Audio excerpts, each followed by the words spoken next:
ரசாயனம் பயன்படுத்தி பழங்களை பழுக்க வைப்பதாக கிடைத்த ரகசிய தகவலின் பேரில் விழுப்புரம் மாவட்டத்தின் பல்வேறு இடங்களில் உணவு பாதுகாப்புத்துறை மாவட்ட நியமன அலுவலர் தலைமையில் சோதனை நடைபெற்று வருகிறது. இதுகுறித்த விவரங்களோடு இணைகிறார் எமது செய்தியாளர் கலித்துல்லா. விவரங்களை வழங்கலாம். வணக்கம். விழுப்புரம் மாவட்டம் திண்டிவனத்தில் மாம்பழம் மற்றும் பழங்களில் எத்தனால் மற்றும் கெமிக்கலை பயன்படுத்தி ஸ்ப்ரே மூலம் பழக்க வைப்பதாக ரகசிய தகவல் வந்தது.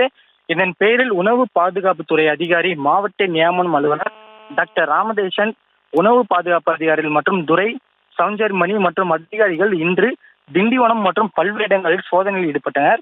அப்பொழுது ஸ்ப்ரே மூலம் பழக்க வைக்கப்பட்ட திண்டிவனம் நேர்வதில் உள்ள சுமார் 3க்கும் மேற்பட்ட கடைகளில் இன்று சோதனை செய்ததில் ஸ்ப்ரே மூலம் பழக்க வைக்கப்பட்ட கண்டெடுக்கப்பட்ட இதனை வைத்து 4.5 டன் மாம்பழத்தை இன்று பறிமுதல் செய்து அதனை பெனாயில் மூலம் அளித்து வருகின்றனர். இதனால் அப்பகுதியில் பெரும் பரபரப்பு ஏற்பட்டுள்ளது. அர்ஷினி,